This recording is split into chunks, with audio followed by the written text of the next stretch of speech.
शं वरुणः शन्नो भवत्वर्यमा शन्न इन्द्रो बृहस्पतिः शन्नो विष्णुरुक्रमः ॐ शान्ति शान्ति शान्तिः।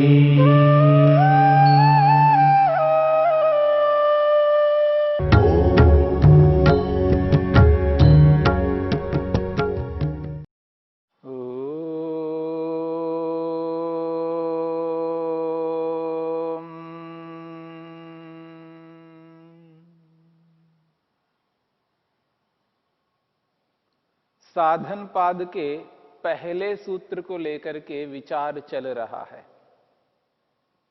तपः स्वाध्यायेश्वर प्रणिधानानि क्रिया योगः। तप, स्वाध्याय और ईश्वर प्रणिधान, ये तीनों क्रियाएं योग के रूप में कहलाएंगी। इन तीनों क्रियाओं को व्यवहार में उतारना ही योग कहलाएगा। योगाभ्यासी व्यक्ति को तप, स्वाध्याय और ईश्वर प्रणिधान करना है। यानी प्रारंभिक व्यक्ति जिसने मन को एकाग्र करने का लक्ष्य ही नहीं बनाया,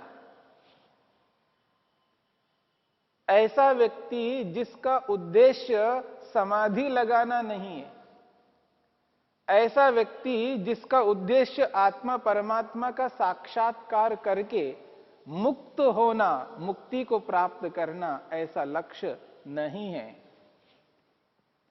ऐसा व्यक्ति है जो संसार के विषय भोगों को प्राप्त करना चाहता है, संसार के वैभवों को अपनाना चाहता है, संसार के प्रति जिसका मोह है, आकर्षण है, लगाव है।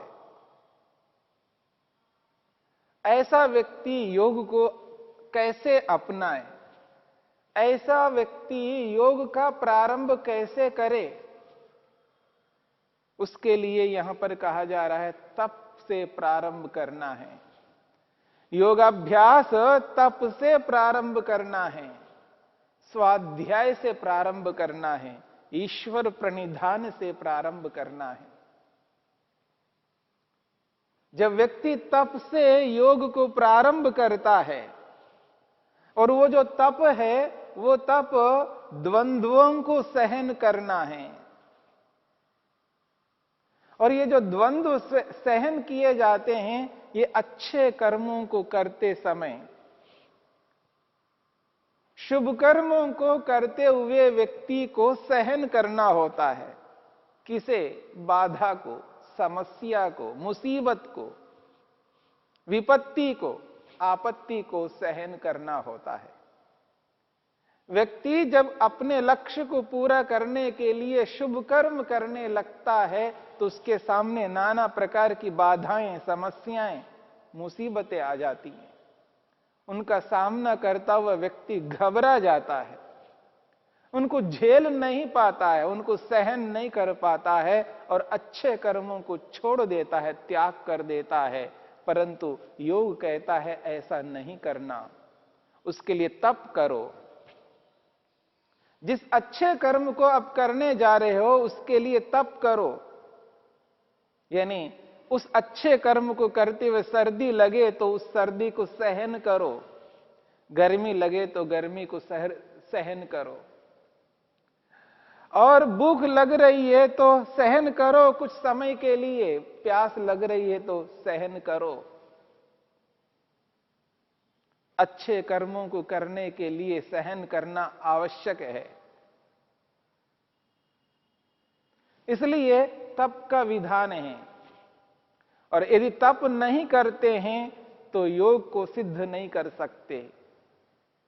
जिस लक्ष्य तक महर्षि पतंजलि पहुंचाना चाहते हैं, महर्षि वेदव्यास पहुंचाना चाहते हैं, हम सब सर्वसाधारण लोगों को इस तप के लिए प्रेरित कर रहे हैं कि तप करो, अच्छे कर्मों को करते हुए सहन शक्ति अपनाओ। सहन शक्ति को अपना करके उसको सहन करो। और नहीं करते हैं सहन, तप नहीं करते हैं, तो ये जो अशुद्धि है हमारे मन के अंदर,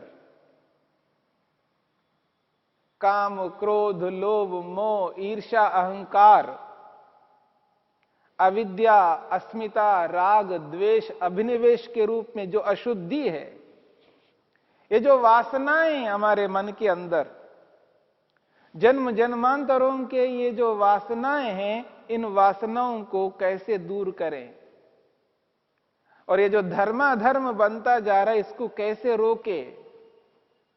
इसलिए महर्षि वेदव्यास कहते हैं, अनादि कर्म क्लेश वासना चित्रा प्रत्युपस्थित विषय जाला च अशुद्धि न अंतरेण तपः संभेदमापद्यते इति तपसा उपादानम। ये जो तप का ग्रहण किया है, मनुष्य के सामने तप को जो प्रस्तुत किया है, तप को जो स्वीकार करना है, इसलिए स्वीकार करना है जो हमारे मन के अंदर अशुद्धि है, अज्ञान रूपी अशुद्धि है, संस्कार रूपी अशुद्धि है, धर्माधर्म रूपी जो अशुद्धि है। और ये अशुद्धि आज की नहीं है, कल की नहीं है, 10 साल की अशुद्धि नहीं है, 50 साल की अशुद्धि नहीं है, 100 साल की अशुद्धि नहीं है, 200, 400, 500, 1000 साल की अशुद्धि नहीं है। अनादिकाल से चली आ रही है। न जाने कितने बार जन्म लिया होगा। जब से सृष्टि बनी, जो आज कहा जाता है लगभग 2 अरब वर्ष होने जा रहे हैं इस सृष्टि को बन करके, इन 2 अरब सालों में न जाने कितने बार हमने जन्म लिया है। कितने जन्मों के ये संस्कार मन में हैं, कितने जन्मों की ये अविद्या हमारे मन में बनी हुई है, धर्माधर्म बना हुआ है। अनादि कर्म क्लेश वासना चित्रा, अनादिकालीन ये जो कर्म है, धर्माधर्म रूपी कर्म, ये जो क्लेश है, अविद्या अस्मिता राग रूपी क्लेश और वासनाएं, इनकी जो छाप है, धर्माधर्म की छाप और अविद्या की छाप, इसी को वासना कहते हैं। ये जो वासना है ये चली आ रही है, मन के अंदर विद्यमान है। ये अशुद्धि है, अपवित्रता है, जिसके कारण मन शांत नहीं होता, मन एकाग्र नहीं होता। इसी के कारण मन ईश्वर में नहीं लगता, आत्मा परमात्मा के साक्षात्कार में मन नहीं लगता। इस श्रेय मार्ग पर चलने की इच्छा उत्पन्न नहीं होती है, ये अशुद्धि के कारण है। और ये चली आ रही है अशुद्धि। न अंतरेण तपः, तप के बिना ये अशुद्धि संभेदम आपद्यते, ये छिन्न भिन्न नहीं हो सकती। ये अशुद्धि ये समाप्त नहीं हो सकती, रुक नहीं सकती, नष्ट नहीं हो सकती बिना तप के। और हमारा मन गुंथा हुआ है, धर्माधर्म क्लेश वासनाओं से मन गुंथा हुआ है। मन के चारों ओर, मन के अंदर बाहर ये वासनाएं गुंथी हुई है, मन उससे घिरा हुआ है। इसलिए मन में वो शुद्धि, जो पवित्रता होनी चाहिए, जो स्पष्टता मन में होनी चाहिए, वो नहीं है। इसलिए बार बार मन विषय भोगों के प्रति प्रवृत्त होता है, विषयों की ओर आकृष्ट होता है, ललचाता है मन संसार के प्रति, और ईश्वर को, आत्मा को नजरअंदाज करता जा रहा है। जिस आत्मा की ओर मन प्रवृत्त होना चाहिए, जिस ईश्वर की ओर मन प्रवृत्त होना चाहिए, वो प्रवृत्ति नहीं हो रही है। संसार की ओर ही प्रवृत्ति हो रही है। ये अनादि काल से चली आ रही है ये अशुद्धि। ऐसी अशुद्धि को बिना तप के हम कमजोर नहीं बना सकते। बिना तप के इनको समाप्त नहीं कर सकते। तप करना होगा, सहन करना होगा। जो सहन शक्ति है, यही सहन शक्ति व्यक्ति को योगाभ्यासी बना देगी, योग तक पहुंचा देगी। इसलिए सहन शक्ति को जीवन में धारण करना है और सहन करना ही तप है। ये जो वासनाएं हैं मन के अंदर, जब तक ये वासनाएं रहेंगी तब तक व्यक्ति योग की ओर प्रवृत्त नहीं होगा। जब तक ये वासना मन में रहेगी व्यक्ति सहन करने की स्थिति में भी नहीं आ पाएगा। इसलिए इसको समझना है, ज्ञान को अपने मन में बिठाना है कि जब तक वासना रहेगी तब तक मैं ईश्वर की ओर प्रवृत्त नहीं होऊंगा। और इस वासना को रोकना है, दबाना है, तो तप करना है। धर्माधर्म को रोकना है, तप करना है।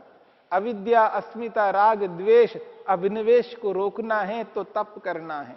बिना तप के ये दूर नहीं हो सकते। और ये अशुद्धि विषयों को ऐसा उपस्थित कर देती हैं जिससे व्यक्ति एकदम उस ओर प्रवृत्त हो जाता है और विषय जो है लुभाने लगते हैं। ये अशुद्धि विषयों की ओर मन को प्रवृत्त कर रही है। इसलिए कहा प्रत्युपस्थित विषय जाला।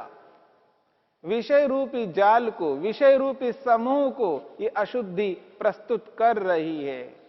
बार बार ये विषय हमारे सामने आ रहे हैं क्योंकि मन के अंदर अशुद्धि है, वो अशुद्धि प्रेरित करती है। धर्माधर्म रूपी अशुद्धि, अविद्या रूपी अशुद्धि, वासना रूपी अशुद्धि निरंतर प्रेरित कर रही है, संसार की ओर प्रवृत्त कर रही है। इसको नष्ट करना है, समाप्त करना है, इसको छिन्न भिन्न करना है, इसको कमजोर बनाना है जिससे ये क्रियान्वित ना हो सके। उसके लिए तप करना है। बिना तप के हम वहां तक नहीं पहुंच पाएंगे। और ये अशुद्धि जो है ये जन्म जन्मांतरों की अशुद्धि है, जिस अनादि को लेकर के हमने विचार किया है। अनादि दो प्रकार से अनादि होते हैं पदार्थ। एक है प्रवाह से अनादि, परंपरा से, बारी बारी से ये आते रहते हैं।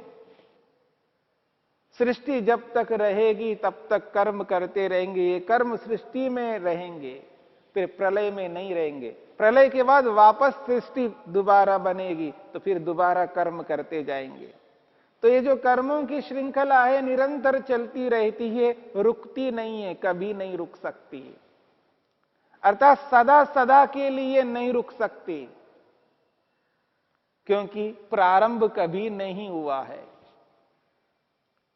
कर्म इस समय से अब प्रारंभ हुआ, यह समय इसका, यहां से कर्म प्रारंभ हुआ, इससे पहले कर्म नहीं था, यह स्थिति कभी नहीं थी। फिर बस निरंतर चलते आ रहे ये कर्म, इसलिए प्रवाह से अनादि है। और स्वरूप से अनादि परमेश्वर है, ईश्वर है, आत्मा है और सत्व रज तम है। ये स्वरूप से अनादि, ये प्रारंभ नहीं हुए और ना ही ये परंपरा से रहते हैं, ये निरंतर वैसे ही रहते हैं।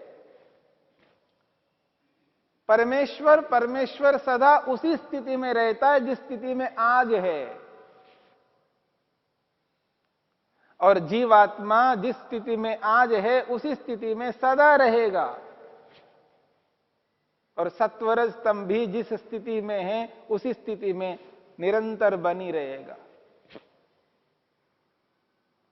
सत्वर स्तंभ रूपी जो प्रकृति, जीवात्मा और परमेश्वर, ये स्वरूप से अनादि है। और कर्म जो हम करते हुए आ रहे हैं, ये जो अविद्या है हमारे साथ जुड़ी हुई है, और ये जो वासनाएं हैं, ये परंपरा से निरंतर चले आ रहे हैं। ये सब के सब प्रवाह से अनादि है।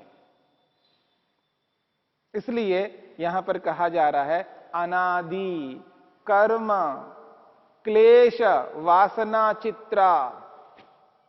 अनादि काल यानी परंपरा से कर्म और अविद्या रूपी क्लेश और इनके जो संस्कार रूपी वासना, ये हमारे मन में विद्यमान हैं।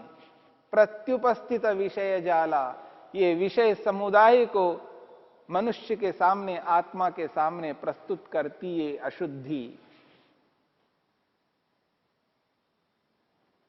बिना तप के अशुद्धि दूर नहीं हो सकती है। इसलिए महर्षि वेदव्यास कहते हैं तप का ग्रहण महर्षि पतंजलि ने किया है, क्योंकि इस अशुद्धि को दूर करना है, समाप्त करना है। इसलिए वो कहना चाहते हैं न अतपस्विनो योगः सिद्ध्यति। जो तपस्वी नहीं है, तप नहीं करता, और तप को जब तक जीवन में स्वीकार नहीं करता है, तब तक व्यक्ति योग में प्रवेश भी नहीं कर पाएगा। योग में प्रवेश करने के लिए तप को स्वीकार करना है।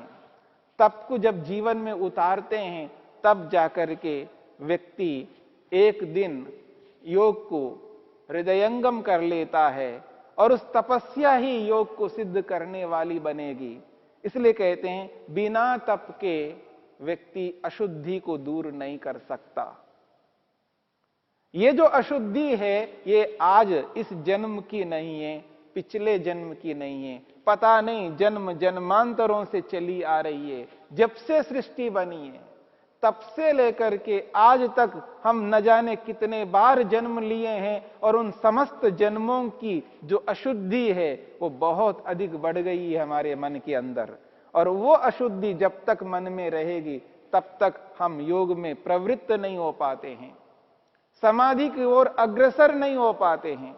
उस स्थिति को दूर करना है तो तप को अपनाना है। तप के माध्यम से आने वाली जितनी भी समस्याएं हैं, बाधाएं हैं, मुसीबतें हैं, उनको सहन करना है। इन सबको सहन करते हुए ही जब हम आगे बढ़ते हैं, तब ये तप उस अशुद्धि को समाप्त करने वाला बनेगा।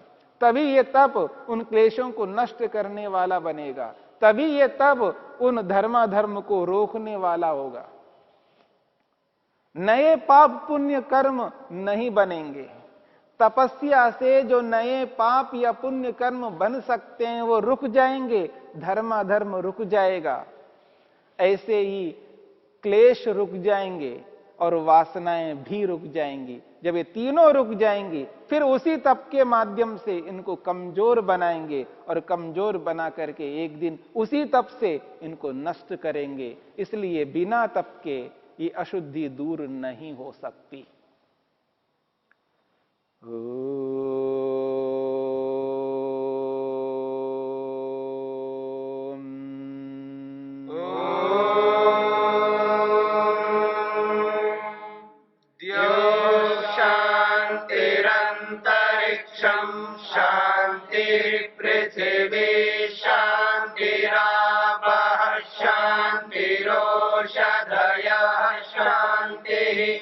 वनस्पतयः शान्तिर्विश्वे देवा शान्तिर्ब्रह्म शान्ति सर्वं शान्ति शान्तिरेव शान्ति क्षमा